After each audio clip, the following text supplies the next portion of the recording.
Como todos los martes, vamos a informar sobre la situación de salud, la atención a la pandemia, el Plan Nacional de Vacunación y vamos también a pedirle al secretario de Gobernación, Adán Augusto López Hernández, a la secretaria de Seguridad Pública y Protección Ciudadana que nos informen sobre la liberación de presos. En eso va a consistir la exposición. Aprovecho, lo voy a repetir, ojalá y me pregunten, ¿no? Después, pero si no me preguntan, aprovecho. Es para mañana, o sea, todavía hay tiempo y es un palco en el Azteca, se van a rayar y lo más importante, que todo lo que se obtenga es para apoyar a deportistas, los que participaron en las Olimpiadas de Tokio, todos los representantes de México en el deporte y los paralímpicos que hicieron una muy buena labor, tuvieron un buen desempeño. Entonces, que todos ayudemos, son 250 pesos, pero es un palco, son departamentos, viviendas, en fin, muchas cosas y hay que confiar en la suerte. Muy bien, vamos al informe de salud.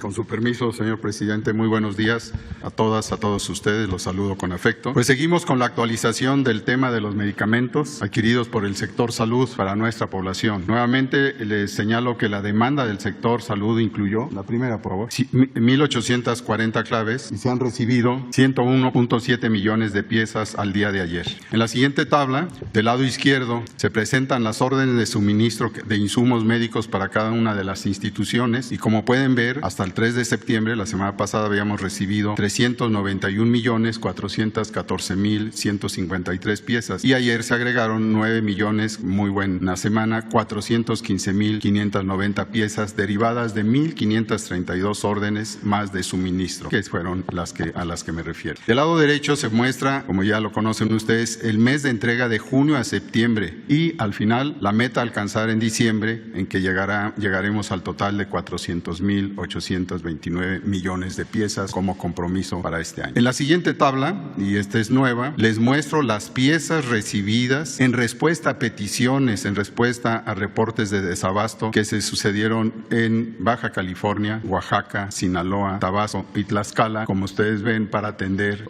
con estos medicamentos llamados antineoplásicos el cáncer. Mediante las órdenes de suministro derivadas tanto de la compra realizada por la UNOPS y como las claves adjudicadas por el INSABI, aquí le estamos presentando en esta demanda extra 138.892 piezas que llegaron. Muchas gracias. Muy buenos días, secretarias, secretarios.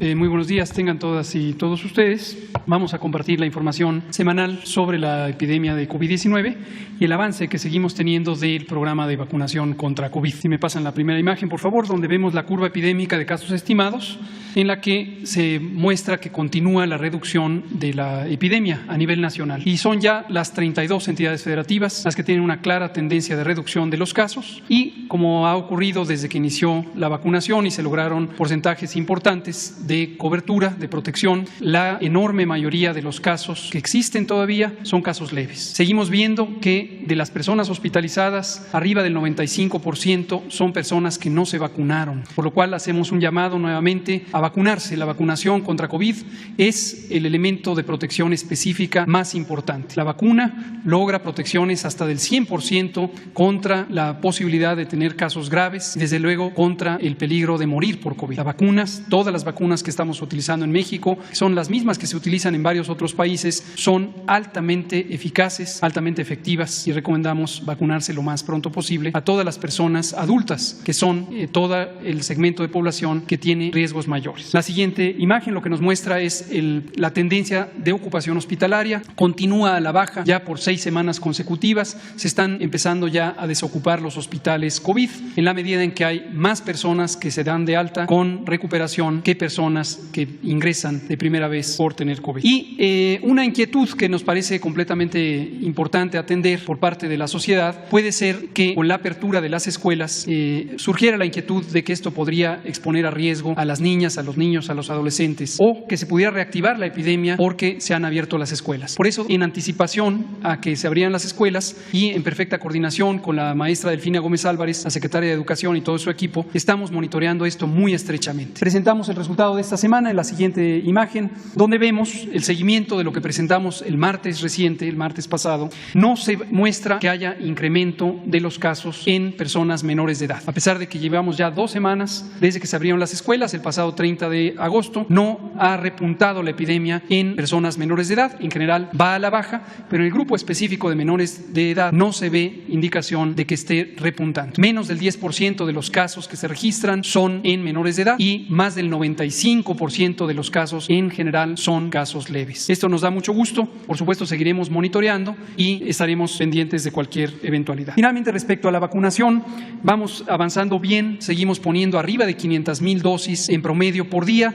En general, tenemos semanas muy buenas, como esta que se anticipa, donde tenemos más de 5.6 millones de dosis de vacunas ya listas en los puestos de vacunación. Ayer arrancamos con 668,700 dosis de vacuna. En forma acumulativa tenemos 92.7 millones de vacunas que se han aplicado, que corresponden a 61.2 millones de personas. 2/3 ya tienen el esquema completo, 1/3 son esquemas recientes y seguimos en buen camino para lograr que el 31 de octubre toda la población adulta esté vacunada con al menos una dosis. 68%, si me pasan las siguientes, de la población adulta ya está vacunada y finalmente hemos recibido 106.6 millones de dosis de vacunas en forma acumulativa. Todavía nos faltan varias otras vacunas por recibir, de modo que tenemos perfectamente cubierto ya el abastecimiento planeado. Y lo último es el calendario, donde se muestra que tendremos una muy buena semana con 4.6 millones de dosis de vacunas. Hoy tendremos el embarque de Pfizer y la liberación de vacunas Astra en un poco más de casi 1 millón de dosis solamente el día de hoy. 4.6 al final de la semana. Esto es, presidente. Buenos días, señor presidente. Buenos días, compañeros de gabinete. Buenos días a todos ustedes. En lo que se refiere al informe de regreso a clases presenciales, tenemos ahorita un número de escuelas abiertas, 138,817. Recordemos que en el pasado 7 de septiembre manejábamos que eran 135,248. Vemos que afortunadamente van en aumento.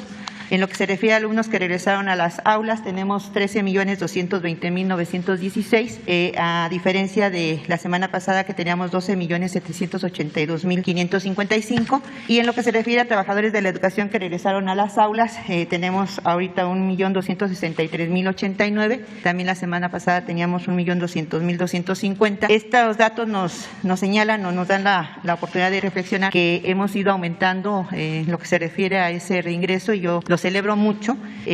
Agradezco a todos los que han hecho posible que esto vaya precisamente lográndose la meta de que se regrese. En lo que se refiere a escuelas afectadas por el sismo, bueno, tenemos 11 estados en 133 municipios, total de escuelas afectadas son 528, ahí sí aumentó.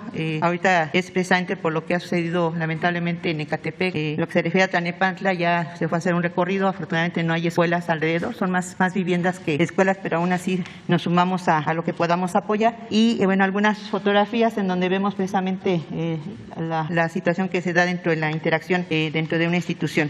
Yo insisto, este regreso que se ha dado de manera paulatina y precisamente cauta, ha sido en primer lugar gracias a la cooperación y colaboración de todos los secretarios de gabinete. Les agradezco mucho, salud, seguridad, Guardia Nacional, cultura, en fin, creo que somos un equipo y todos han hecho relaciones exteriores. Bueno, no quiero dejar a ninguno, pero de verdad yo agradezco mucho a todos los compañeros que han sido muy colaboradores en esta meta, así como también agradezco a los 3 órdenes de gobierno que sin duda alguna han hecho su mejor esfuerzo, tanto presidentes municipales como gobernadores y precisamente presidencia de la República, pero muy en especial quiero agradecer a los maestros y a los padres de familia. Ellos son los que finalmente, junto con las autoridades educativas, son los que hacen los filtros. Hemos podido precisamente tener ese control gracias a que los padres de familia de momento nos llegan a hablar precisamente cuando ven algún síntoma en sus pequeñitos y se hace precisamente el protocolo.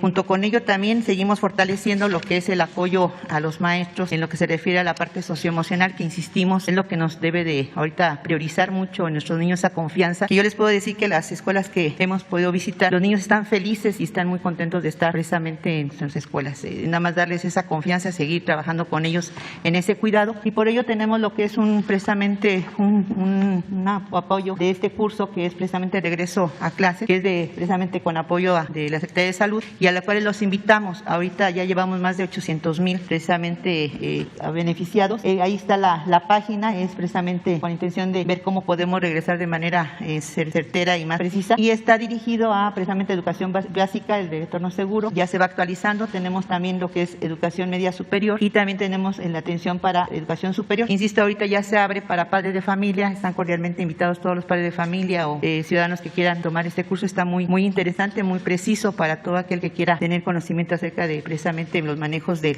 esa regreso a clases presenciales. Pues sería cuánto. Muchas gracias. Con su permiso, señor presidente, informar brevemente. Continúa el abastecimiento de vacunas conforme a lo programado. Tenemos garantizado ya el abasto para cubrir a toda la población. Vamos a rebasar 120 millones de dosis fin de este mes. Además de lo que tenemos contratado, vamos a recibir este mes la segunda dosis de Moderna, que es una donación de los Estados Unidos, y la donación de AstraZeneca, 4.600.000, también provenientes de los Estados Unidos. Como ya dije, las de Moderna son para complementar el esquema de las personas vacunadas con el primer envío. Estas de Moderna llegan el día 21 de septiembre. La que sigue, por favor. Solamente repasar cuál es el estatus de los estudios clínicos en México, en donde de un modo u otro ha participado la Cancillería por instrucciones del señor presidente. Hay ensayos clínicos fase 3 en curso: CanSino, Janssen, Novavax, CureVac, que ya son del conocimiento de la opinión pública. Y aprobó COFEPRIS este mes 4 nuevos ensayos clínicos fase 3: CanSino pediátrico, Valvax, esta es CRM mensajero, Sanofi de Francia, y la Academia China de Ciencias Médicas, que también está aprobando, va a ser otro ensayo clínico, con lo cual México tendría en curso 8 ensayos clínicos de igual número de vacunas. La siguiente, por favor. Informar que por instrucción del señor presidente se enviaron 300,000 dosis de vacuna AstraZeneca que están envasadas en México, combinación México-Argentina, como ustedes recuerdan, a Honduras y Bolivia. Este envío complementa con segundas dosis las entregas previas, porque México se comprometió a enviar la segunda dosis. Entonces ya fueron entregadas con apoyo de la Fuerza Aérea y de la Secretaría de Marina. En septiembre también se enviarán las segundas dosis para Jamaica, Paraguay, Belice, y se va a hacer un primer envío a Nicaragua. La que sigue, por favor. Respecto a la cooperación México-Estados Unidos, el jueves se llevó a cabo el diálogo económico de alto nivel entre México y los Estados Unidos en Washington. En materia de COVID se acordaron 2 puntos muy importantes: la creación del grupo de trabajo bilateral en cadenas de suministro, que buscará garantizar el funcionamiento de dichas cadenas aún en situaciones de crisis como la que vivimos con la pandemia. Este equipo tiene que presentar primeros resultados el día 9 de noviembre. Segundo acuerdo, el inicio formal de conversaciones para la cooperación entre COFEPRIS y diversas agencias regulatorias en ambos países para avanzar hacia una convergencia regulatoria que facilite el acceso de México a dispositivos sanitarios. Dicho de otro modo, si las agencias regulatorias están en convergencia regulatoria, nos ahorramos semanas de trámites y dificultades que en una emergencia como la que hemos vivido son claves. Eso es lo que quiere decir. La siguiente, por favor. La CELAC, como ustedes saben, nos reunimos tenemos la cumbre el día sábado. Va a tener verificativo aquí en Palacio Nacional. Encabeza, preside en su calidad de presidente de México, presidente de la República, el licenciado Andrés Manuel López Obrador, y también presidente pro tempore de la Comunidad de los Estados Latinoamericanos y Caribeños. Es lo que quiere decir CELAC. Hace mucho no se reunían los presidentes, primeros ministros y altos funcionarios que ahora ha convocado el señor presidente de la República. Nos acompañan por 2 motivos: el bicentenario de la independencia de México y la convocatoria que hizo el presidente López Obrador. Respecto a COVID, en esta presidencia México ha impulsado ¿qué cosas? El acuerdo México-Argentina para que podamos estar envasando AstraZeneca, que estamos surtiendo a la región. No solo lo que México ha enviado, sino que gracias a este acuerdo 17 países de la región tienen vacuna. En este momento México encabeza una iniciativa para apoyar a 13 proyectos de investigación de vacunas CELAC en un portafolio que incluye Argentina, Brasil, Chile, Cuba y México. La donación de ventiladores y de 1.3 millones de dosis de vacunas, que ya comenté. Recuerden que también mandamos ventiladores a muchos países, hechos en México. Y la coordinación regional para las reuniones de la red de especialistas con la OPS. Plan regional de vacunas y medicamentos de CEPAL se va a presentar el día sábado brevemente. Ya tenemos nuestro plan para producir vacunas en América Latina, y red de virólogos de la Comunidad de Estados Latinoamericanos y Caribeños. Esto es lo que vamos a ver el día sábado, que está relacionado con el COVID. ¿Sería cuánto, señor presidente? Gracias. Con permiso, señor presidente. Continuamos con la información sobre la distribución de las vacunas. Adelante, por favor. Se arribaron 3.500.776 dosis entre lo que fue 5, 8 y 9 de septiembre. El día 9 se logró la notificación en INCAN y en Birmex de 2.654.010 dosis de estas vacunas, y procedimos a la distribución el día viernes vía terrestre, un total de 1.998.810 dosis, que se distribuyeron 6 estados que acudieron al INCAN por sus vacunas, que fueron Ciudad de México, Guanajuato, Estado de México, Michoacán, Puebla y Tlaxcala. 4 rutas acudieron a Birmex, son Guanajuato, Tlaxcala, Estado de México y Querétaro, y 2 rutas se organizaron saliendo de Birmex, en la primera para llevar las vacunas hacia Sinaloa y en la ruta número 2 hacia Veracruz. Por vía aérea se realizó el día domingo 12 de septiembre esta distribución, 655.200 vacunas. Se utilizaron 2 aeronaves de la Fuerza Aérea Mexicana para cubrir a 7 estados. En la ruta número 1 se cubrió Tamaulipas, Nuevo León y Coahuila. En la ruta número 2 Veracruz, Tabasco, Chiapas y Quintana Roo. Al igual que lo que ha sucedido en todo el abastecimiento de vacunas, la seguridad en la ruta se ha estado proporcionando por Guardia Nacional, SEMAR y Ejército Mexicano. Adelante, en resumen, se distribuyeron los 2.654.010 dosis, 655.200 vía aérea, 1.998.810 vía terrestre. Se atendieron 15 entidades federativas, se materializaron 24 escoltas de seguridad, se realizaron 9 operaciones aéreas con 9 horas y media de vuelo aproximadamente, y se empleó 728 elementos, 72 vehículos y 2 aeronaves para esta distribución. Es todo, señor presidente. Muy buenos días tengan todos ustedes. Con su permiso, señor presidente, tal y como fue su instrucción, hemos venido trabajando de manera coordinada la Secretaría de Gobernación, los gobiernos estatales y la Secretaría de Seguridad y Protección Ciudadana para hacer realidad un acto de justicia en favor de las personas privadas de su libertad, adultas mayores que tienen alguna enfermedad crónico-degenerativa o se encuentren en fase terminal, adultos mayores de 70 años, víctimas de tortura con protocolo de Estambul, indígenas que en su momento no tuvieron una defensa adecuada, así como quienes llevan 2 años o más en prisión preventiva o sin sentencia. Realizamos las gestiones con los jueces competentes, la Suprema Corte de Justicia de la Nación, la Fiscalía General de la República, con el propósito de agilizar los trámites en preliberaciones, modificación de las medidas cautelares y libertades, ya que se requiere cumplir con una serie de requisitos establecidos en ley. Hay que recordar que a partir de 2016 el otorgamiento de la libertad anticipada es atribución exclusiva del Poder Judicial. Sin embargo, hemos hecho las gestiones necesarias para que éste tenga todos los elementos de resolución en cada caso. A lo largo de las últimas semanas, a través del órgano desconcentrado de prevención y readaptación social, se han realizado las revisiones a fin de determinar quiénes cumplen con los requisitos previstos en la ley para ser preliberados y modificar así las medidas cautelares u obtener su libertad. De esta manera podemos decir que al momento se tienen ubicados 4.233 expedientes de personas sentenciadas o en prisión preventiva que fueron sujetos de análisis en el ámbito federal. Dichos expedientes ya fueron entregados a los jueces competentes, al Consejo de la Judicatura, al Instituto de Defensoría Pública y a la Fiscalía General de la República, según corresponda a cada caso, por lo que confiamos en que serán resueltos gradualmente para que las personas puedan obtener su libertad. Lo que vamos a anunciar el día de hoy es solo el principio de un proceso cuyos avances estaremos viendo cada mes. El día de ayer ya fueron publicados los lineamientos para la integración y funcionamiento del Comité Permanente, que será el encargado de dar seguimiento a las acciones para gestión de las solicitudes. A julio de este año, la población privada de la libertad en el país era de 220.866 personas, de los cuales 16.464 se ubican en centros federales, es decir, alrededor del 7.4% del total, en tanto que el resto se ubica en penales locales y está sujeto a proceso o cumpliendo sentencia por delitos del fuero común. Esto significa también que el 92.6% de los internos, entre los cuales algunos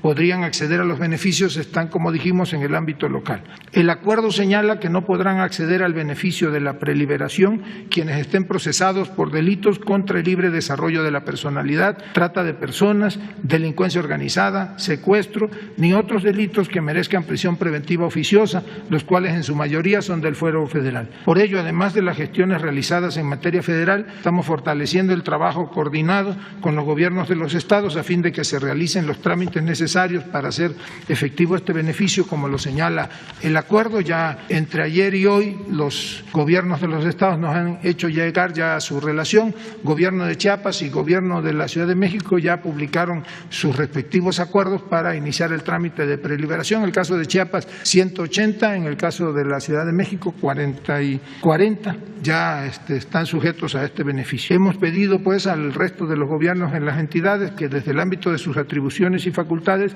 busquen las rutas legales para las preliberaciones, modificación de las medidas cautelares y libertades, tomando el ejemplo federal. Como resultado de esto, les puedo comentar que con algunos gobiernos estatales ya hemos podido avanzar y al día de mañana se hará efectivo el otorgamiento de beneficios a 682 internos. En Baja California Sur con 10, Baja California con 63, Chiapas con 198, Ciudad de México con 40, Colima con 13, Durango con 100, Nayarit con 30, Oaxaca con 48, San Luis Potosí con 7, Sinaloa con 15, Tabasco con 12, Tlaxcala con 2, Veracruz con 50, Zacatecas con 57, así como 36 de penales federales. De esta manera se abona a la consolidación de los instrumentos legales y al proceso de transformación impulsado por este gobierno que encabeza el presidente Andrés Manuel López Obrador, todo bajo una perspectiva humanista y de justicia. Muchas gracias. Muy bien. Lo de la liberación de los presos es, como aquí se ha dicho, el inicio. Son 600 para comenzar y hay más de 4,000 expedientes en revisión. Quedaron pendientes para preguntar 3 compañeros: Rodolfo Montes, Juan Carlos Guzmán y Diana Benítez. Vamos con ellos. Presidente, buenos días. Secretario. El 8 de marzo, presidente, quedó en el tintero ahí resolver un caso que está pendiente con el que era el presidente de la Federación Mexicana de Natación, Kirill Todorov. Dejó abanicando ahí a Ana Gabriela Guevara en estos Juegos de Tokio. De hecho, él estaba citado para comparecer ante la Fiscalía General de la República. Ese caso no se ha esclarecido. Muchos atletas lo buscaron antes de irse a Tokio, sobre todo el equipo de natación. Nadie sabe su paradero, no se sabe si es prófugo de la justicia. Pues los atletas andan desperdigados, andan pidiendo prestado albercas, piscinas para entrenar, el equipo de waterpolo, el nado sincronizado, en fin, el centro de alto rendimiento tiene abajo la cortina, presidente. Eso está en el tintero. No sé si en estos días Ana Gabriela Guevara nos pudiera despejar esta duda, sobre todo para los atletas, presidente. Sí, le pedimos a ella una información sobre este caso lo más pronto posible. Y bueno, ya pasando a las preguntas, presidente, ayer usted hablaba de que su gobierno se ha dedicado a enderezar entuertos, y vaya entuertos también los que se están viviendo en el puerto de Acapulco, porque no solamente les llueve sobre mojado, les tiembla, un hospital del ISSSTE totalmente colapsado, ayer las imágenes ahí muy lamentables, pero su clase política con mucha mezquindad, regidores ganando 70,000 pesos mensuales, 140,000 pesos adicionales por debajo del agua, un negocio redondo con las pipas, Capama, una docena de armas de fuego extraviadas de parte de la Secretaría de ahí, del municipio, de los policías, en fin, un contralor interno, pues que anda las cúpulas, como usted dice, ¿no? Estos son asuntos de cúpulas y lo destituyeron y él teme por su vida. Es decir, en Acapulco, por esa tanta pobreza, presidente, por su clase política, ¿no? Entonces ahí también habría que poner el reflector, apoyar ahí, arropar a Abelina López, no sé, también en el nombramiento de su secretario de Seguridad Pública, en fin, porque creo que el pueblo de Acapulco no se merece eso. Ayer hablaba usted de que pues, el cura Hidalgo clama justicia, pero cuando la gente clama justicia, presidente, en los ministerios públicos, en las fiscalías estatales, aquí hay en las alcaldías hay fiscalías pues que tratan con saña a la víctima y terminan revictimizándola, presidente. ¿Usted cuenta ahí con Ernestina Godoy pues para respaldarla, para ser fuerte y limpiar esta corrupción que sigue permeando en las fiscalías, presidente? Sí, tenemos comunicación constante con los gobiernos estatales, básicamente. Ayer hablé con el gobernador Héctor Astudillo, 2 temas. Uno es apoyarlo para que se cuenten con recursos y se pueda pagar la nómina en Guerrero. Hicimos ese compromiso. No hay adeudos. La Federación está al corriente. En el caso de Guerrero y en todos los casos. Sin embargo, tienen dificultad los gobiernos estatales en sus finanzas. Y lo que procuramos es adelantarles recursos de sus participaciones, solo con el compromiso de que se destinen al pago de la nómina, que no se queden los trabajadores, los maestros, sin recibir su salario. Entonces, hablamos de eso. Seguramente ayer por la tarde, noche, ya se comunicó con el gobernador gobernador, o está por hacerlo, la subsecretaria de Hacienda, Victoria Rodríguez, porque le di instrucciones en ese sentido. Y también el gobernador Héctor Astudillo me informó sobre los daños del temblor en Acapulco, que inicialmente se pensó de que no habían daños en Acapulco, que eran menores, desprendimiento de rocas, pero sí hay daños en viviendas, sobre todo en las viviendas precarias de la gente humilde. Y ya también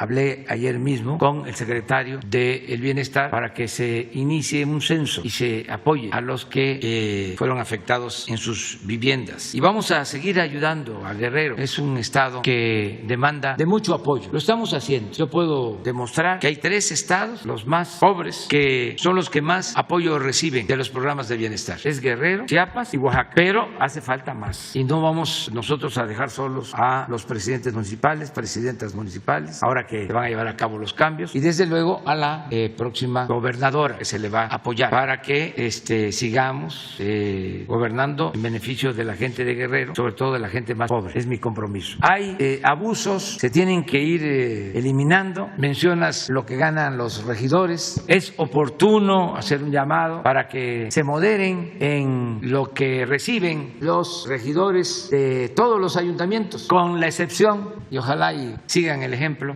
tengan para que aprendan, las autoridades municipales de los gobiernos de Oaxaca, de usos y costumbres, no cobran, dan servicio. Es algo excepcional. Hay 417 gobiernos municipales de usos y costumbres, y en la mayoría no cobran los presidentes municipales ni otras autoridades de esos municipios. Es democracia comunitaria, hay tequio, hay ayuda mutua, hay servicio a la comunidad. En otros casos no es así, desgraciadamente. Y en Acapulco en particular tienen que cambiar las cosas, porque ya lleva tiempo de que ganan mucho los regidores en Acapulco. Y en otros municipios, en los gobiernos municipales que no son de usos y costumbres, donde hay más moderación en el cobro de sueldos, es en el estado de Yucatán. Ahí las autoridades locales, municipales, ganan poco, se ajustan a la máxima juarista de vivir en la honrosa medianía, me consta. Pero hay otros municipios de otros estados donde los regidores cobran demasiado. En Acapulco es un caso.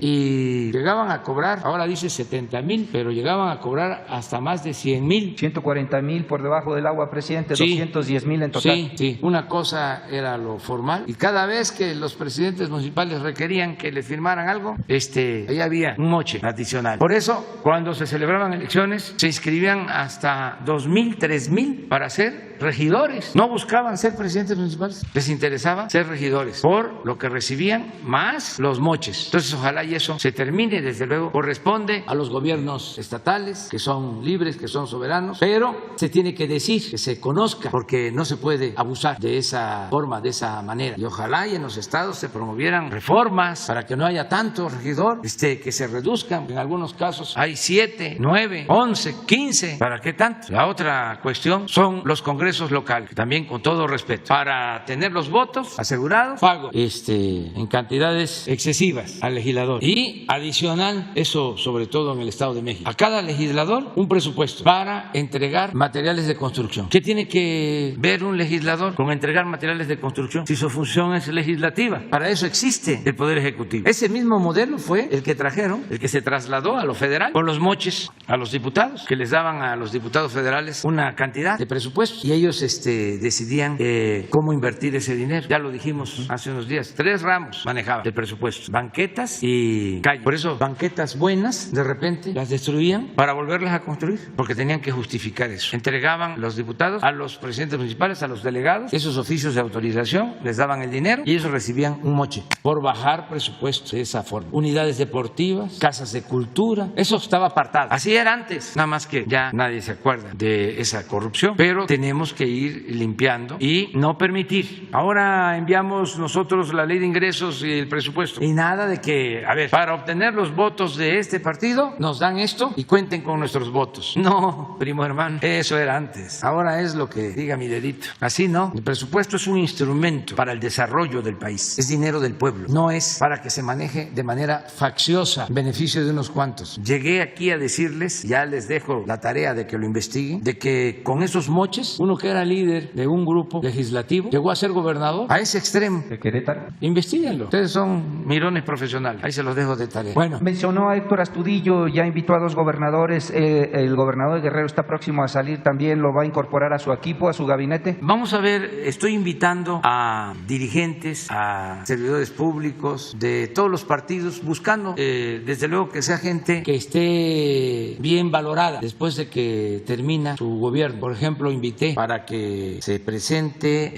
y se solicite el beneplácito de España y desde luego cumpliendo con el procedimiento de que el Senado lo apruebe. Queremos que Quirino Ordaz sea embajador de México en España. Se enojaron mucho. El PRI ya le puso trabas. Sí, no sé por qué, porque no va a representar a un partido, no va a renunciar él a su militancia. No le estamos pidiendo como condición el que renuncien a sus libertades. Eso es inmoral, es indigno. Cada quien puede tener su manera de pensar, su militancia, sus creencias, y la representación de México en el extranjero pues no tiene que ver con partidos, es una representación del Estado mexicano, no es nada más del gobierno o del Ejecutivo, inclusive del presidente. Por eso se requiere la autorización del Senado. Representan a la nación, a un país, a todos. Es algo pues muy honroso el representar a México en otro país, y sí vamos a seguir invitando a participar a otros ciudadanos y ojalá se rectifique esa postura, porque no debe de actuarse de esa forma. Lo digo respetuosamente, ¿no? Los dirigentes de los partidos, ¿cómo van a amenazar a un militante si toma una decisión de ayudar en el desarrollo del país o representar a México en el extranjero? ¿Por qué? Si fuese para algo indebido, si fuese una proposición indecorosa, pues entonces a lo mejor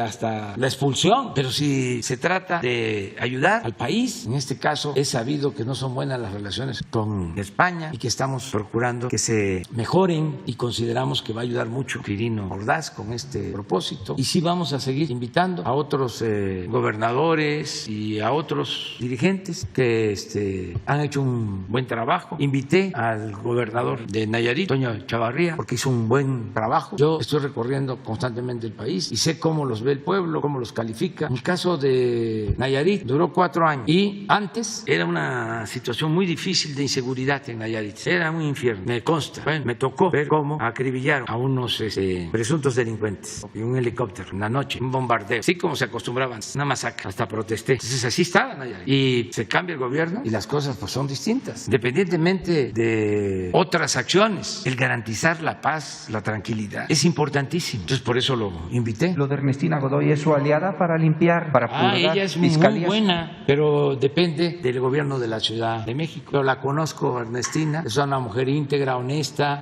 incorruptible. Eso es muy bueno. Y hablando de la ciudad, estamos a 2 días de que rinda su informe de gobierno la jefa de gobierno, Claudia Sheinbaum. Pues siempre le hemos visto encabezando ahí en primera fila a varios de sus eventos, presidente, y así como ha evaluado a varios gobernadores, pues me gustaría que nos hiciera una evaluación más allá del 1 al 10, yo creo regular, luces, sombras, excelente. Así como nos calificaban antes en la facultad de Ciencia Política, era NA, no acredita. No acreditado, eso era cuando se pillaban aún.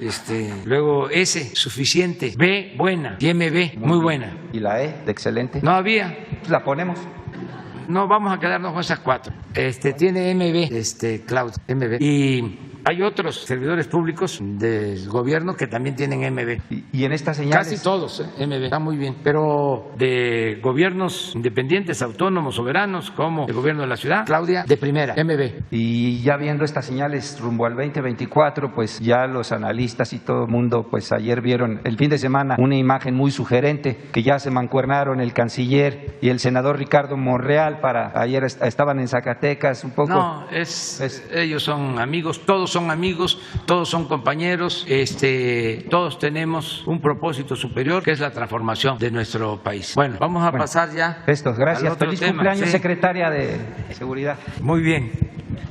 Juan Carlos Guzmán. ¿Qué tal, presidente? ¿Cómo está? Buen día, Carlos Guzmán de Aba Noticias. De inicio me gustaría aprovechar al panel que tenemos aquí enfrente. Está la secretaria de Educación, está el subsecretario Hugo López-Gatell. El día de ayer en un diario de circulación local salió una entrevista que le hicieron con respecto al tema de la vacunación en menores de 18 años. Más allá de la cuestión que se ha politizado el caso de una chica veracruzana, ver si nos puede comentar un poco del tema de la vacunación en menores de 18 años, siendo que también es un experto de la OMS, lo tenemos aquí en México, aprovechar ese tema. Si nos puede comentar de inicio, doctor Gatell. Buen día. A ver, doctor. Con mucho gusto, Carlos. Yo no he dado entrevistas a diarios de circulación local, pero sí nacional, que fue la jornada, y justamente me refería a este tema, que lo comento. La vacunación a personas menores de edad, en general, debemos visualizarla en dos conjuntos. Las personas o niñas, adolescentes que no tienen enfermedades que les produzcan mayor riesgo de COVID grave o un riesgo semejante al de las personas adultas, que afortunadamente son la enorme mayoría. Y segundo grupo, las personas, desafortunadamente, que padezcan enfermedades, ciertas enfermedades que aumentan el riesgo de COVID grave. Lo aumentan de una manera semejante al que ocurre en personas adultas sanas y, desde luego, personas adultas con esas enfermedades tienen aún mayor riesgo. La semana pasada, a partir de lo que explicamos aquí, veo que hubo bastante confusión. Parecía como que había un guión narrativo queriendo confundir la idea de por qué hemos tomado las decisiones que tomamos y que están basadas precisamente en la información científica, que es consenso a nivel mundial. Pero aparentemente en los diarios nacionales no revisan los documentos técnicos internacionales y había esta confusión. Pero con mucho gusto lo volvemos a explicar. Las personas menores de edad, es decir, menores de 18 años, con mayor razón menores de 12 años, afortunadamente en México y en todo el mundo tienen un riesgo muy bajo de tener COVID grave y todas sus complicaciones, inclusive la más grave, que es perder la vida. Y la gran mayoría, como digo, son personas saludables, lo cual da mucho gusto. Desafortunadamente, al igual que en personas adultas, el subconjunto de personas menores de edad, niños, niñas, adolescentes, que tienen ciertas enfermedades, cáncer, diabetes, distintas causas de inmunosupresión, infección por VIH, insuficiencia renal, etcétera, pueden tener un riesgo de COVID grave semejante al de las personas adultas. En México hemos estimado que son casi 1 millón de personas, un poco menos de 1 millón de personas menores de edad que tienen estas condiciones de salud y que su riesgo es comparable al de personas adultas. Y estas personas menores de edad pueden beneficiarse de ser vacunadas. Es lo que hemos explicado varias veces, lo volvemos a explicar por si alguien no lo tomó con claridad. Hay una limitante importante. La única vacuna que en México y en el mundo tiene autorización de uso de emergencia para personas menores de 18 años es la vacuna Pfizer. Concretamente, la vacuna Pfizer, en su registro de emergencia original, se registró para 16 años en adelante. En una revisión del expediente que solicitó Pfizer, se autorizó para uso de emergencias en personas de 12 a 15 años, complementando el grupo de 12 años en adelante. Es una limitante porque evidentemente da la única posibilidad, la vacuna Pfizer, para uso en personas menores de edad con estas enfermedades crónicas, la mayoría, que pueden aumentar el riesgo de COVID. Y, como había comentado el presidente varias semanas atrás, yo mismo lo comenté aquí en este foro, desde el principio consideramos que este podía ser un grupo que requiriera vacunarse, que se beneficiara de vacunación, conforme fuéramos completando la vacunación desde las personas con mayor edad hacia abajo y llegar a un punto en donde el riesgo de las personas de las edades adultas que se estén vacunando fuera equivalente o semejante a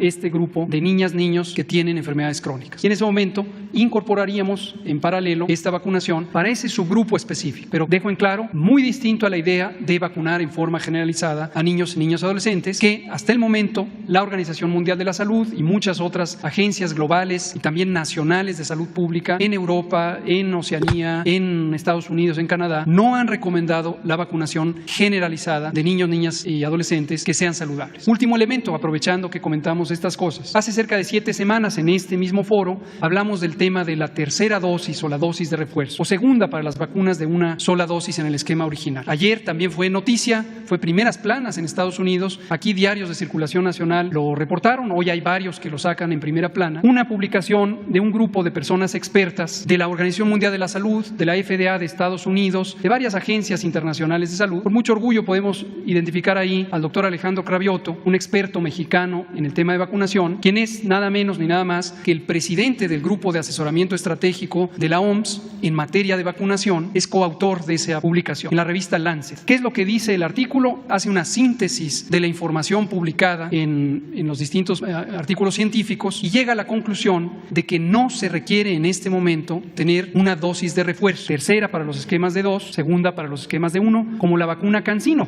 Y recordarán que la compañía CanSino y otras compañías habían hecho publicaciones, comunicados de prensa, indicando que que recomendaban esas dosis de refuerzo. En el caso de CanSino, sin embargo, aún no se presenta, por lo menos a México, a COFEPRIS, la información científica que ampare esa propuesta. Y las personas expertas lo que dicen es: no hay en este momento ninguna evidencia que sugiera que se requiere la vacuna con refuerzo, y ni siquiera con esta consideración que ha hecho mucho ruido en los medios sobre la variante Delta y otras variantes genéticas emergentes. ¿Por qué no tomar el ejemplo de Dinamarca? Bueno, en el caso de Dinamarca, usted lo ha de conocer, el fin de semana causó revuelo, aquí no se dio a conocer. Dinamarca está probando, junto con el caso de Chile, está vacunando en el caso de menores, pero están probando de que no es necesaria la vacuna en menores, como usted lo ha mencionado. El ejemplo, reitero, Dinamarca. Alemania también es otro ejemplo, está mostrando esto. ¿Por qué no destacar esta información y no caer o dejar este vacío para que gente que no sabe del tema de ciencia, usted es un epidemiólogo reconocido, le reitero, es parte de la OMS, ¿por qué no hacer campaña ahí? ¿Por qué no trabajar eso? Bueno, en general, como lo hemos dicho, nuestro actuar se guía por la ciencia, por la revisión de personas y organizaciones expertas de alto prestigio mundial. Nosotros continuamente revisamos la evidencia que generan científicas y científicos mexicanos y también lo que generan científicas y científicos de otras partes del mundo. Los posicionamientos oficiales de agencias de salud pública, la OMS, la OPS y otras agencias de otras naciones con altas competencias, y nuestro actuar se guía por este conjunto de observaciones. Tenemos un grupo técnico asesor en vacunación. El doctor Alejandro Cravioto precisamente es parte de este grupo. Lo preside la doctora Celia Alpuche, quien es una experta en la materia y trabaja en el Instituto Nacional de Salud Pública de México, más otras 20 personas.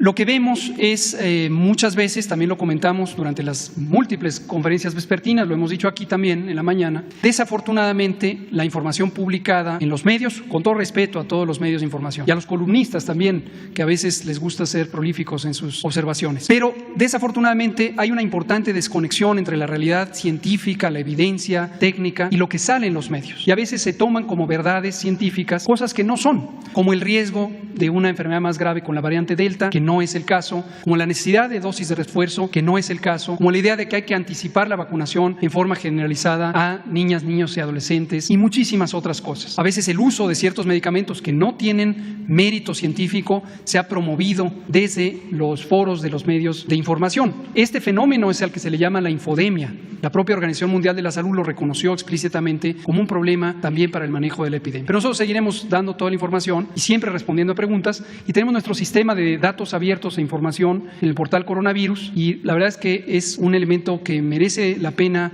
visualizar. Es la primera vez en la historia de la salud pública mexicana que se tiene transparencia plena, como lo ha instruido el presidente López Obrador. Gracias. La segunda, creo que va a leer algo, ¿verdad? La segunda, relacionada con el tema del decreto. Si en el decreto, si nos puede comentar, ya sea la titular de Protección Ciudadana o el secretario de Gobernación o usted, si en esta lista que menciona de más de 600 se incluye el nombre de Israel Vallarta. Es un tema muy controversial en los medios de comunicación por el caso Cáceres, pero también simboliza mucho, al igual que la indígena de Milpalta, que usted hizo el favor de intervenir, también el caso de Israel Vallarta está pendiente ahí. Es preguntarle a usted o a sus funcionarios si es que está incluido el nombre de Israel Vallarta. El señor Israel Vallarta enfrenta un proceso, fue víctima de tortura y esta se acreditó con dictámenes correspondientes al protocolo de Estambul en el proceso seguido por el secuestro de Cristian y Scholmo. Sin embargo, tiene otro proceso abierto por otro secuestro en el cual pues no se ha acreditado la tortura ni la violación al protocolo de Estambul, por lo tanto no puede ser beneficiario de los beneficios del decreto. Y finalmente, presidente, le habíamos comentado un tema del sur de Veracruz, de jubilados y pensionados de Pemex que se están quejando que desde antes de la campaña de Peña Nieto se les estaba descontando y se les sigue descontando su pensión, pues prácticamente la mitad. Le habíamos comentado el caso hace poquito más de un mes, nos dijo que lo iba a averiguar, ver si tiene alguna respuesta. Eso sería todo, señor presidente. Gracias por su respuesta. Sí, ya va a informar Pemex. Me adelantaron de que se trata de un contrato que hicieron, aparte que no es con Pemex, una empresa aseguradora o una especie de caja de ahorro, y que a eso se debe lo que me estás comentando. De todas maneras, vamos a pedir que nos precisen sobre esto lo más pronto posible, ¿no? ¿No tienes tú más elementos? Sí, lo puedes exponer. A ver. Buenos días, con permiso, señor presidente. Solo comentar que esta denuncia ya se había hecho aquí, ya se ha consultado con Pemex. Se trata de jubilados y trabajadores que firmaron contratos con una aseguradora que les hace descuentos. Entonces, el tema es que se trató de contratos individuales y que es muy difícil deshacer porque hay un litigio. Entonces, está viendo Pemex cómo resolver resolver, pero se trata de un asunto ya que los trabajadores incurrieron en un contrato que es leonino, pero que Pemex no tiene ninguna capacidad legal de poder deshacer ese, pero se está analizando porque hay muchos trabajadores en esa zona que están afectados por este asunto. Y de cómo los ayudamos de todas maneras. Sí, eso es lo que vamos a pedir que Pemex siga haciendo, aunque se trata de un asunto particular. Y aprovecho para que todos nos cuidemos, porque hay muchos vivales, estafadores con cajas de ahorro que ofrecen que van a pagar intereses muy altos y van engodando. Ahí se los dejo de tarea. ¿Qué significa engodar?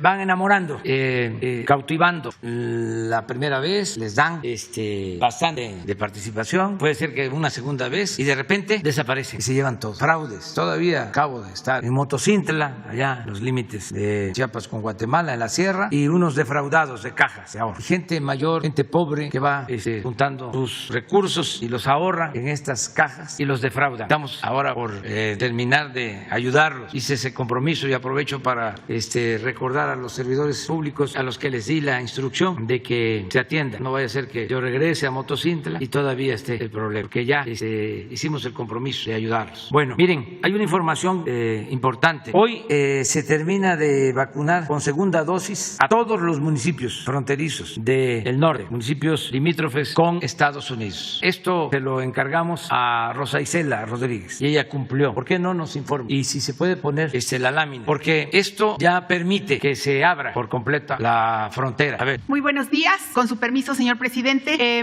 Esto es, en esta lámina es una sola, el cumplimiento de la instrucción y de acuerdo al Plan Nacional de Vacunación.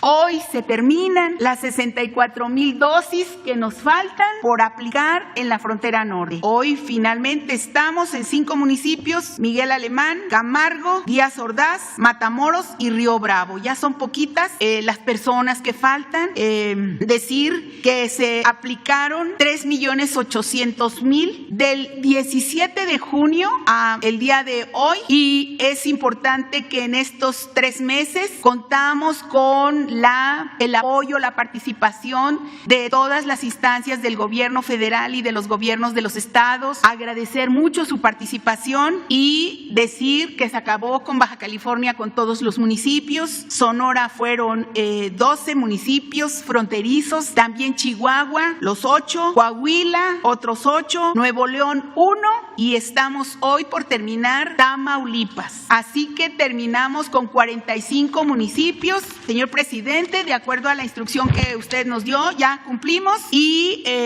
insisto en la colaboración de todas las instancias, la Secretaría de la Defensa Nacional, la Secretaría de Marina, la Secretaría de Salud, el Instituto Mexicano del Seguro Social, el ISSSTE, los gobiernos de los estados, los gobernadores también que nos ayudaron en el norte del país, y pues concluir los 45 municipios y decir que con esto cumplimos con su instrucción en 3 meses, primera y segunda dosis, y alcanzamos un promedio más o menos de un 90% de asistencia, de participación de la población de la frontera norte. Ya está lista para que proceda a la apertura cuando así se acuerde, pero ya la instrucción de la vacunación primera y segunda dosis ya está, señor presidente. Cumplimos y usted nos da la siguiente instrucción. Pues la siguiente instrucción es que se van a ir a reforzar a Jalisco. Le va a corresponder a Rosa Isela. Están ya trabajando también en Puebla y van ahora a Jalisco, que se nos ha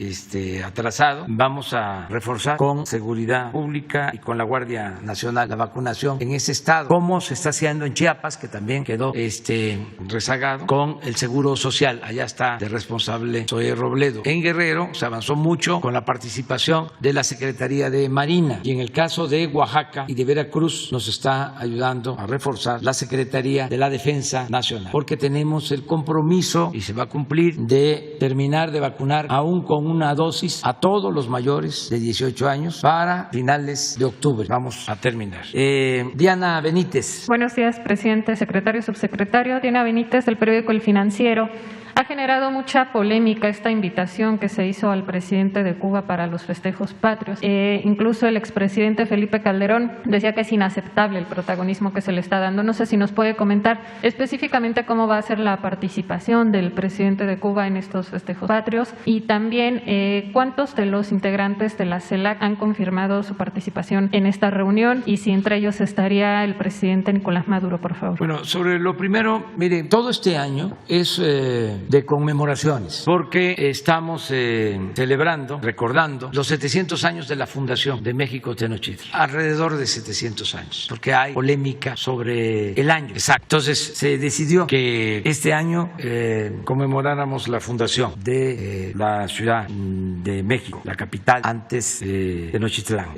También los 500 años de la caída de Tenochtitlán, la invasión extranjera, y 200 años de nuestra independencia este año, 21. No hay duda sobre las dos últimas fechas, la de 1521 y la de 1821, que en este último caso, aclaro, es lo que podría llamarse el inicio de la consumación de la independencia, porque se entró a la ciudad el día 27 de septiembre, se firmó el acta correspondiente declarando a México un país libre de España, de la monarquía, pero hubieron resistencias, tan es así que también en 1521, a finales de año, tuvo que llevarse a cabo el desalojo de San Juan de Ulúa, que estaba tomado por españoles, y luego hubieron intentos de invasión y se tuvo incluso, como en los años de 1828, 1829, llevar a cabo la expulsión de españoles de México. Entonces fue un proceso, no fue así un día fijo. De todas maneras, es la entrada a la ciudad del ejército trigarante y por eso se conmemora. Entonces estamos comenzamos en Cuilapa, Oaxaca, donde se asesinó a Vicente Guerrero. Ahí comenzamos, fue el primer año. Y estuvo de invitado el hijo del gran luchador social de los derechos civiles, Martin Luther King. Él nos acompañó. Y luego nos acompañó el presidente de Bolivia y el presidente de Guatemala. Y así, recientemente, para conmemorar los tratados de Córdoba, que son anteriores a la llegada de Iturbide y del ejército trigarante a la Ciudad de México, donde se reúne con O'Donoghue y llegan a un acuerdo en los tratados de Córdoba. Pues nos acompañó el presidente de Ecuador, Lazo, y ahora el día 16 se invitó al presidente de Cuba, el presidente Díaz-Canel. Él va a estar en la ceremonia del día 16 y el día 27 se invitó al presidente Biden. Él no puede estar y va a estar el jefe del Departamento de Estado del gobierno de Estados Unidos. Y así también hay invitaciones porque al día siguiente, bueno, el 28 es el acto de perdón, de ofrecer perdón a los pueblos yaquis por la represión que padecieron y se va a dar a conocer todo el plan de justicia a los pueblos yaquis. También hay invitados extranjeros. Vienen invitados a las fiestas de diciembre, tanto autoridades civiles como militares de todo el mundo están invitados a México. Entonces, no podemos nosotros invitar a unos y a otros. No, México tiene una relación de amistad con todos los pueblos del mundo. Y somos un país libre, soberano, y tenemos como principio, y eso lo deberían de saber los ciudadanos y de manera especial los gobernantes. En el artículo 89 de nuestra Constitución se establece que el presidente tiene la facultad de aplicar una política exterior basada en principios, y uno de esos principios es la no intervención y la autodeterminación de los pueblos. Esos principios. La solución pacífica a las controversias, los derechos humanos, el no a los usos de la fuerza. Entonces, a partir de ahí actuamos. Esa es nuestra política exterior. Entonces, por eso invitamos a todos. México tiene las puertas abiertas a todos los gobernantes. Somos amigos de todos los pueblos del mundo. Acerca del encuentro que vamos a tener con presidentes, yo creo que Marcelo podría explicar bien quiénes vienen, cuál es la finalidad, quiénes han confirmado, cuál va a ser el programa. Con todo gusto, con su permiso, señor presidente, brevemente decir que es la 6ª cumbre de la Comunidad de Estados Latinoamericanos y Caribeños. México se hizo cargo de la presidencia pro tempore, quiere decir que es temporal. Del año 2020, en enero tuvimos la reunión de cancilleres en México, hasta 2021. ¿Por qué se prolongó? Normalmente es un año, se prolongó por la pandemia. ¿Qué es lo que se va a revisar principalmente en la cumbre que se ha convocado? Los países van a acompañar a México y además México acompañará a varios países que estamos celebrando, conmemorando el bicentenario de nuestras independencias. Se van a presentar los avances logrados en este periodo, principalmente relativos a cómo se enfrentó la pandemia. América Latina pudo desarrollar acciones, como ya lo dije, que pudieron, por ejemplo, el envasado y terminado de vacunas entre México y Argentina, por ejemplo, el envío de ventiladores y otros implementos por México y otros países de la región, por ejemplo, el compartir vacunas donadas, que fueron las primeras que llegaron a América Latina antes que Estados Unidos y otros países del mundo. Entonces, todo este año hemos venido trabajando, los 2 años últimos, hemos venido trabajando en ello. El segundo objetivo estratégico es, la pandemia nos demostró que en conjunto tenemos más posibilidades de salir adelante, de hacer valer la voz de América Latina y Caribe. Si no nos hubiésemos organizado, nos quedamos fuera, porque ¿a quién más le va a importar lo que seamos capaces de hacer o no? O sea, nosotros mismos. Entonces, ese es el valor que tiene. Ahora en la pandemia se demostró el valor que tiene. No es solo una iniciativa de reunirnos, sino ya se vio que operacionalmente tiene esos resultados. También el sábado se va a dar el resultado de 2 iniciativas que México presentó y se aprobaron en 2020, en enero, que tienen que ver con la Agencia Latinoamericana del Espacio, que se habló de eso 25 años. El día sábado ya lo vamos a concretar, a materializar. América Latina y Caribe tiene que estar en ese y vincularse a otras regiones del mundo que están trabajando para ello. Como ustedes saben, en 2024 va a haber una misión a la Luna por parte de Estados Unidos y también ya está programado más adelante la misión a Marte. Entonces América Latina y Caribe va a participar. Y se va a crear un fondo de desastres que nos hace falta en América Latina y Caribe para lo que estamos viviendo, llámese los impactos del cambio climático en nuestra región. Inundaciones, huracanes, sequías, incendios, que ya nos acostumbramos, ya se volvió típico decir que son atípicas. O sea que la nueva normalidad es la inestabilidad climática que estamos viviendo en el mundo. Entonces se va a crear un fondo para ese propósito, para combatirla. Y se va a dar a conocer qué plan va a seguir América Latina, que se le encargó a la CEPAL, que dirige Alicia Bárcena. ¿Qué plan va a seguir América Latina para contar con vacunas, equipos, pruebas y no nos vuelva a ocurrir lo mismo que vivimos en 2020, que andábamos en una procesión los países de América Latina y Caribe, viendo qué podíamos conseguir en otros países? Eso no nos puede volver a suceder. Entonces se va a presentar brevemente lo que ya se estudió y qué pasos vamos a seguir para que eso no vuelva a ocurrir en un futuro. Esos son los propósitos de la cumbre, todos ellos importantes para nosotros. Esta cumbre va a contar, la sexta, como ya dije, con la presencia hasta este momento de 16 jefes de Estado y de Gobierno confirmados, más los que se acumulen de aquí al día sábado. Argentina, los leo rápidamente: Argentina, Barbados, Belice, Bolivia, Costa Rica, Cuba, Dominica, Ecuador, Guatemala, Guyana, Honduras, Paraguay, Perú, San Vicente y las Granadinas, Surinam, Uruguay. Vienen también los ministros de Relaciones, vienen las vicepresidentas de Colombia y Venezuela.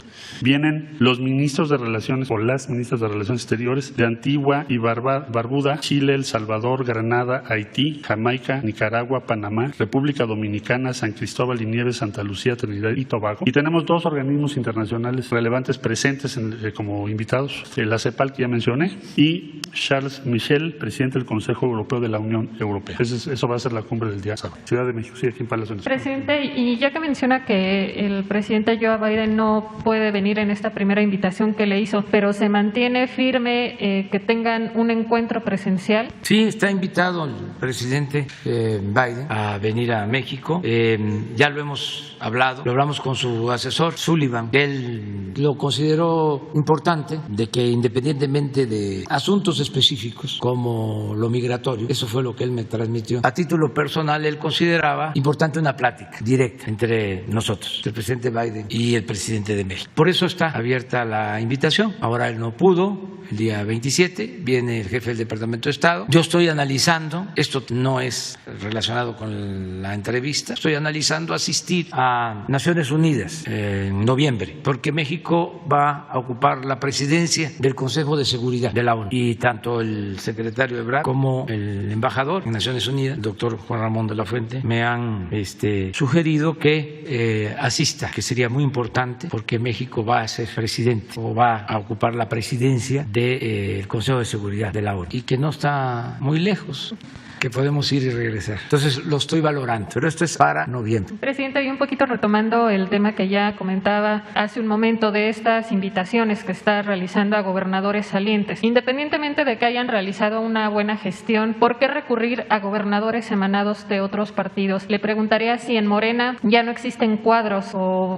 políticos que puedan ocupar estos cargos que usted estaría ofreciendo a gobernadores salientes. Pues es para todos, y no es un asunto partidista, ¿no? es invitar a quienes tienen vocación de servicio y quieren ayudar en el proceso de transformación. Van a seguir participando muchos, mujeres y hombres, dispuestos a ayudar, a contribuir en la transformación de México. Van a seguir siendo invitados, tanto para el servicio exterior como para encargos en el país. Entonces, no se descarta seguir invitando, pero no es a un partido, tampoco que leí, ¿no?, de que el propósito era desarticular a la oposición. No, yo no ando pensando en eso. A mí hasta me parece conveniente, por el bien del país, que haya una oposición fuerte, articulada, inteligente. Nos hace falta, porque eso es la democracia, son contrapesos. Cuando hay democracia nadie aspira a sentirse absoluto, entonces se requiere de una oposición. Pero les está costando trabajo articularse, fortalecerse, actuar con imaginación, con talento. Fíjense la pena ajena que produce el que algunos ciudadanos de Coyoacán, ahí donde vivió Diego y Frida, y vive gente muy inteligente, progresista, y además gente buena. Copilco, ¿cómo no voy a acordarme de Copilco el Alto? Que ahí viví de estudiante. Bueno, imagínense, votaron por un señor, con todo respeto, ¿no?, que acaba de poner un Twitter, se los voy a reproducir aquí, a ver si lo tienen. El señor Cuadri. Fíjense que en el libro que escribo hago una descripción de las características de ciertos sectores de la clase media, de cómo confunden y cómo se fascinan con los niveles académicos y llegan a confundir educación con cultura. Entonces piensan que si tienen maestría o tienen doctorado ya son sabios y hay que hacerles caso y pueden engañar y actuar de manera irracional. Yo recuerdo que cuando estábamos en la oposición siempre nos metían a señor Cuadri de candidato, ya sea el partido de la maestra del Bester o cualquier otro partido, y llevaba un propósito, ir en contra mía. De repente que le gana a Pablo Gómez en Coyoacán y no sabe la gente, porque el problema es de falta de información, porque los medios están enojados con nosotros, entonces todo es en contra de nosotros, guerra sucia, y no informan de nada que les pueda perjudicar a los conservadores. Pero ya este señor Cuadri ya había puesto un Twitter diciendo que si desaparecía, palabras más, palabras menos, Chiapas, Oaxaca y Guerrero, el país resurgía. Imagínense eso. Y votar por este señor, porque cuando votaron ya había puesto eso. Nada más que estoy seguro que muchos no lo sabían. O si lo sabían y piensan como él, ay, nanita, qué atraso. Pero ahora acaba de sacar un Twitter porque se recordó, creo que el 11 o el 13, el 11 de septiembre, lo del asesinato del presidente Allende, el golpe de Estado de 1973. Y miren lo que puso este señor. El presidente Allende siempre participó por la vía pacífica electoral. Era un pacifista y tuvo que incluso resistir al interior del movimiento de izquierda a quienes planteaban que era necesario tomar las armas. Y él nunca optó por eso. Y de manera vil, con la confabulación de gobiernos extranjeros, se llevó a cabo un golpe de Estado en Chile. Se le derrocó y él prefirió quitarse la vida y no entregarse a los militares. A Pinochet, que fue condenado mundialmente, que ejerció una dictadura. Y miren lo que puso este señor. Salvador Allende trató de imponer el comunismo en Chile con el 35% de los votos. Esto es falso. Salvador Allende era miembro del Partido Socialista de Chile. ¿Quiénes eran miembros del Partido Comunista de Chile? Entre otros, Pablo Neruda. Y se hizo una alianza de todas las fuerzas de izquierda. Ni siquiera fue el 35%, fue el 38%. ¿Violó la Constitución? No. Él fue electo, ganó una elección democrática por voluntad del pueblo. ¿Provocó una terrible crisis económica y social? No. Los conservadores, apoyados por gobiernos extranjeros, bloquearon toda la actividad económica de Chile y alentaron toda una campaña en contra del gobierno de Salvador Allende. Por todos los medios, con dinero, con propaganda, con actos de sabotaje. Trajo al dictador Castro a gobernar Chile durante un mes. Falso. Fidel Castro fue a una gira a Chile. Abrió la puerta a un sangriento golpe de Estado. O sea, ahora la responsabilidad del golpe fue de Salvador Allende. Después se suicidó. Esto es lo que significa el conservadurismo. Qué bien que esto se esté expresando. Es fuera máscaras. Que todos estos se engañaban de que eran independientes, de que no eran partidistas, eran de la sociedad civil. ¿Se acuerdan de todo ese cuento? Ahora ya, ahí está. Lo mismo que acaba de decir el presidente Calderón, que porque viene invitado el presidente de Cuba, que no le gusta. Pues qué bien que no le guste. Fuera máscaras. Porque él se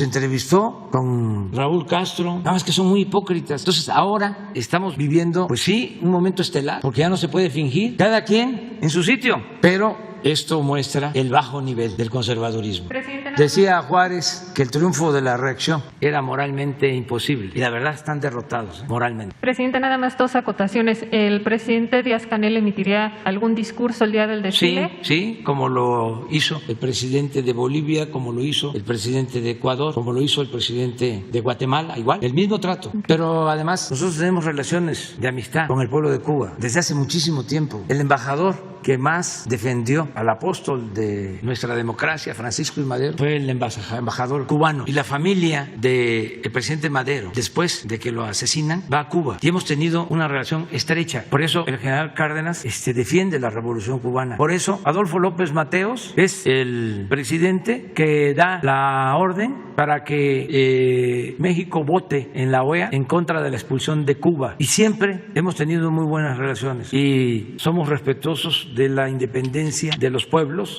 No somos lacayos de nadie. México es un país libre, independiente, soberano, y la política exterior de México se rige por el artículo 89 de nuestra Constitución y viene de tiempo atrás, desde que el presidente Juárez pronunció ese célebre discurso cuando regresa a la Ciudad de México después de expulsar a los invasores franceses, y que una de sus frases memorables es: entre los individuos como entre las naciones, el respeto al derecho ajeno es la paz. Esa es nuestra política exterior, que siempre nos ha distinguido. Aquí se le dio asilo a Trotsky cuando no lo querían en ningún país, no lo querían aceptar en ningún país, y aquí se le dio asilo. Y aquí se le dio asilo y protección a la comunidad judía durante el fascismo, y aquí el presidente Cárdenas protegió a los republicanos españoles. Esa es nuestra política exterior. Lo que pasa que estos tecnócratas corruptos, conservadores, se alejaron de esos principios. Llegó a darse el caso un 15 de septiembre que en una embajada, uno de los embajadores nombrados por el conservadurismo, creo que gritó: ¡viva Porfirio Díaz! Así estaban las cosas. Quitaron los retratos del presidente Juárez. Me ha costado trabajo encontrar aquí, y eso que hay un acervo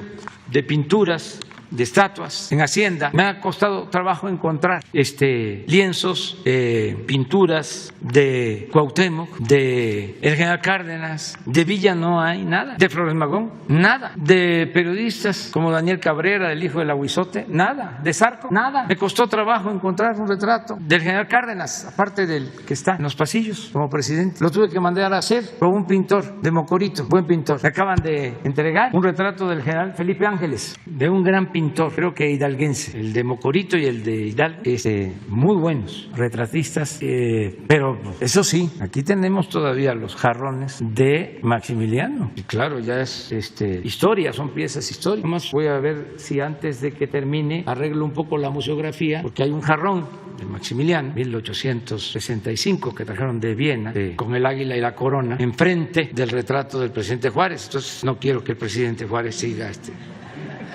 Presidente, molesto por eso, o sea, no merece eso, o sea, nada más. pero ese es otro asunto.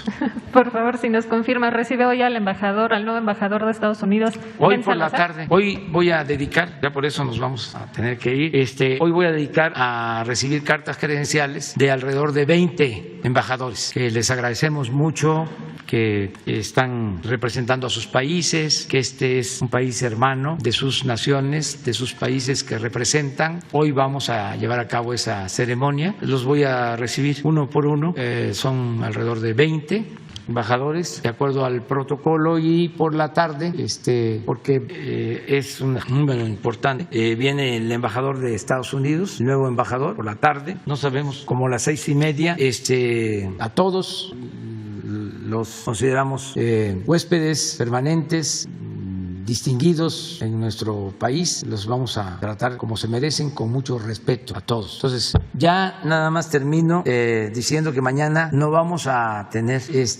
mañanera ni el 16, o sea, nos vamos hasta el viernes, porque estamos todos preparando los actos cívicos. Invito a todo el pueblo de México. La ceremonia del grito va a ser excepcional, muy importante, es sorpresa,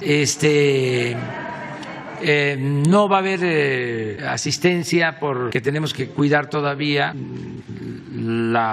los contagios de la pandemia, tenemos que cuidarnos, seguirnos cuidando, pero va a ser un espectáculo cívico de primer orden, una gran sorpresa. Aprovecho para hacer un llamado respetuoso, fraterno, a las televisoras y a las estaciones de radio. Ojalá y se enlacen para que todos los mexicanos desde sus hogares puedan presenciar la ceremonia del grito con los festejos y que todos en nuestras casas también conmemoremos esta fecha histórica. Todavía tenemos tiempo de colocar banderitas, nuestras banderas, que es nuestro orgullo como nación, no olvidar nuestra historia, no olvidar nuestro pasado. Así como nuestros padres, nuestros abuelos respetaban a los símbolos patrios, conmemoraban estas fechas, así debemos de seguir. Estas son tradiciones cívicas buenas que nos ayudan a tener identidad, a estar orgullosos de nuestro país, que es un gran país, México. Entonces, están invitados para el 15, están invitados para el 16. El 16 es la ceremonia por los 200 años de independencia y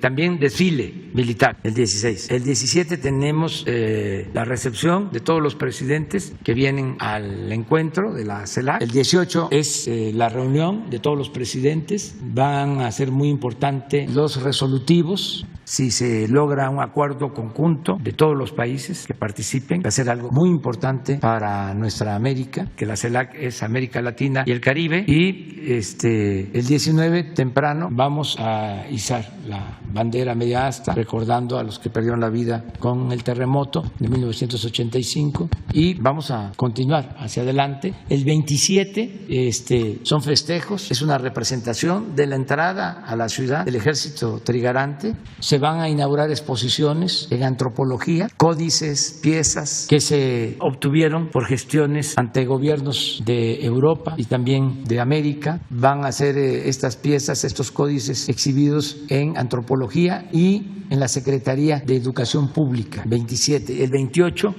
es el acto de justicia a los pueblos yaquis en Vican, Sonora. Allá vamos a estar. De modo que todo este mes son festejos y conmemoraciones. Nos vemos entonces. Sí, pero que no dejen de informarse, de participar, viendo las ceremonias, los distintos festejos que van a ver en todo el país, en todas las plazas. Nada más que en la mayoría de las plazas, sin la presencia de la gente, pero todos los gobiernos estatales van a dar gritos, como siempre, y que estén pues todos pendientes, y sobre todo en familia, cuidando nada más la sana distancia, lo que ya sabemos, pero sí se puede tener la convivencia. Muy bien, muchas gracias.